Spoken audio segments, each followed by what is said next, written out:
How's it going, guys? My name is Graham and welcome to Two Left Thumbs. Today I want to look at all the endings, Easter eggs, and references in Henry Stickmin escaping the prison. I'm not going to look at each and every individual fail, a lot of people have done that already. Puffballs United, the developer, is actively working on a remastering, reanimating of the entire series, as well as a follow-up, a sequel to the whole thing. This is coming to Steam later in 2020, so now seems like a good time to be revisiting Henry Stickmin. I'm going to work through things kind of systematically here. When you select the file and use it on the cell door, after some QuickTime events, we end up in this room with the Wars poster. Now, this is silly that this is one of the first things that I'm bringing up here, but I found no recorded indication of where this poster, this Wars, came from, and actually tweeted it out to the dev, Puffballs United. Wars was a game idea I had back then. It had characters from my old Flash animation, Operation Infiltration, and it was kind of like Worms, I think? I forget at this point. So I guess that has nothing to do with ants like I thought? That seems like a pretty obvious connection to me. Funnily enough, Operation Infiltration features the Top Hat clan, which would become a prominent group of criminals and thieves in the Stickmin series. I promise, this is one of the more obscure references. Things will be much more familiar from here on out. I just thought it was a neat little story. When we select Belt of Grenades, the grenade bounces back into the room with Henry, and right before exploding, we hear him exclaim, "What the?" which is then promptly cut off by the explosion. This is broadly a reference to the WTF boom meme. What the fuck? If we instead choose the chair and move to the left through the vents, there are several donuts on this counter which we can then click. This is building up towards a medal that you can earn in-game for clicking all the donuts. There's no other real references going on here. If we instead go to the right and then choose rope, as you slide down this, you initially live, but are then run over by a truck with the fail text. This seems awfully familiar. The truck that runs you over is actually the very same from the previous Stickmin game, Breaking the Bank. There's been some debate if this is actually the same truck or if it's just implied. Pausing and looking at actual game files, you can see that the truck was redrawn for this game, but that it is indeed still driven by Ted McAdams. Presumably, Winston Davis isn't there because he's awaiting Henry's trial, which we see later on in the game. So yeah, I think this is 1000% meant to be the exact same truck. If we use the plungers, this is actually how we get the sneaky ending. And as the sun appears in the sky, you can click on it for a secret medal, which might be the world's most unexpected shoop-de-whoop. A meme I've never found particularly funny, but I like how they used it here because it actually caught me off guard. The closest thing to a reference in the parachute ending is that this Coke-type bottle falls out of the backpack. I won't dwell on it, that's all there is to it. With Jetpack, we get a little bit of a fake-out fail, with the first fail description only being on the screen for about a second. If we stop and read that, wow, that was the lamest thing I've ever seen. The animator must have gotten really lazy or something. I mean, honestly, that was probably the dumbest fail I've seen in this entire movie. So anyway, what do you think of the movie so far? Enjoying it? It's been quite a while, and as I'm typing it, this is yet to be completed. I doubt you'll be able to read this far down unless you figure out a way to pause or do some other sneaky thing. Lame. After which the full scene plays out and we get the second fail instead. I've heard it said that this is the only item or option in the entire series that triggers 2 fail screens like this. I guess he doesn't want to reuse that gag, but if anyone can think of another example, let me know. Going back to the cake in your jail cell, you can use the energy drink, an energy drink, which I believe was made because it's just a kind of a funny gag, but apparently there are parts of the world where there are NRG drinks like this. I think that's probably less of a reference and just kind of a coincidence. As Henry is moving very slowly through this room, we can actually click on the donut before we steal it away, and something I don't really see talked about is this wanted board in the background. If you were to just take a screenshot and zoom in on it, it's all going to be blurry and impossible to read. I saw a few notable references, so I wanted to decompile things and zoom in on it properly. First, we'll look at the 3 wanted posters, all of which are Newgrounds references. We have Angry Face, last seen on Newgrounds, known to assault random people, looking for $1 million award. Name, Steve Tankman, last seen The Bar, wanted for indecent exposure, offering $100,000, and name unknown, last seen unknown, mass murderer, very dangerous, dead or alive, $1 billion. This is actually the dad character from Dad and Me or Chainsaw the Children. Normally he has a Schwarzenegger level body. It's pretty funny seeing him with just a little stickman neck. And then the other post-its while we're at it. Attention, staff, please realize that we are going to be doing a lot of renovating in the upcoming weeks. Please be patient as this process is underway. Chief Hendricks, which kind of explains why the repairman is kicking around participating in some of these endings. Notice, the toilet on floor 7 has been shut down. We are experiencing a slight problem with the plumbing. Please do not enter the bathrooms on floor 7. Thank you. Janitorial staff. Lost. Kitty goes by Mr. Fluffles. If found, please contact someguy@somemail.com. B-Day. Come celebrate John's birthday. Where? His house. Duh. When? Friday 15th. Bring a present. And hey guys, what's up? Haha, this is dumb. SDFU, I hate you. Some funny references and quick gags there, but I kinda like the fact that from then on in, Puffballs just decided, whatever, a blank bulletin board is good enough. In the mobile version, after you've moved through the jail lobby, if you click on the wanted board, you get a small medal for that. Also, at the end of this little section, there's a small mistake that's always bugged me. It's the way that the tumbleweed kicks back into action, and as it's traveling across the screen, it's in the wrong layer and ends up in front of the cop car. Hey, this is a big project with lots of animation. There's bound to be the odd little mistake. I'm sure it'll be fixed up in the remastered edition.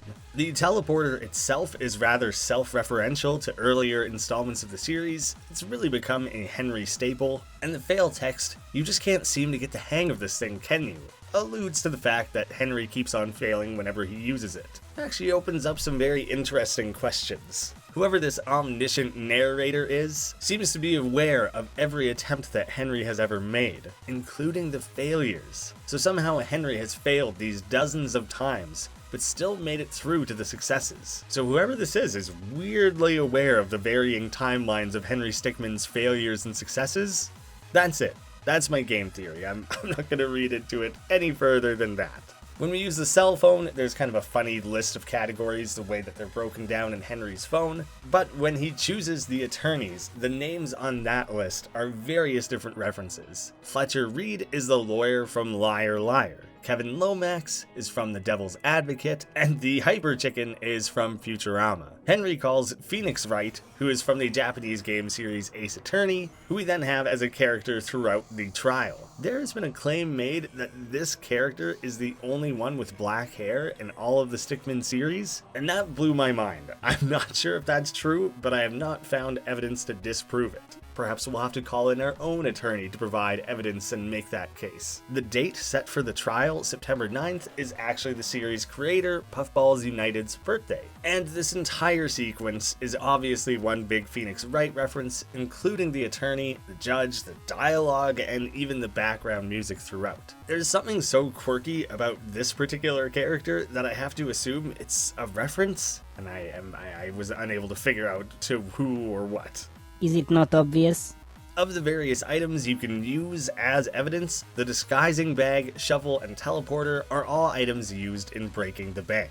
One fun little extra, once you decompile and zoom into this doctor's analysis, there is actually something to be read there. It's not just random scribbles, but it's pretty absurd. Patient, Henry Stickmin. Prognosis, blah blah haha, this is funny, you are sick.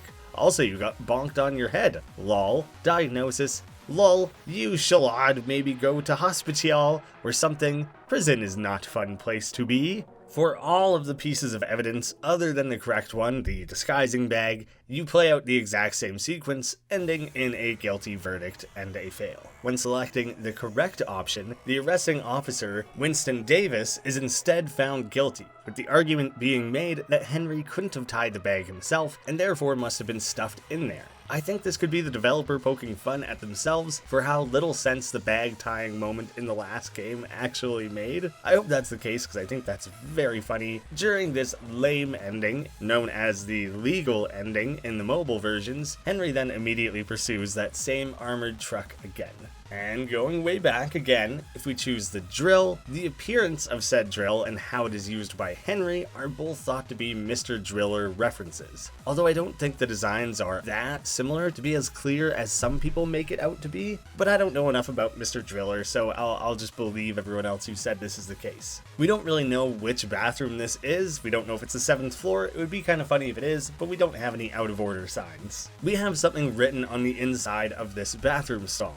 We have the angry face again, some poem about pooping, and the typical for a good time call 555, which is then cut off. We have the option of the opacitator. In this room or sequence, there is actually a bagel on the shelf instead of a donut. But as you begin this sequence and are falling through the floor, you can grab another donut. I love this silly Dadoy song that plays over this sequence. It turns out the song actually comes from the game The Neverhood. You'll notice when you pull up the actual opacitator, it is written as opacinator. A lot of people have called this out for opaque being the wrong word for the situation. Transparent would make a lot more sense. This is addressed in the mobile version. Clicking on the typo brings up a medal. This is a joke.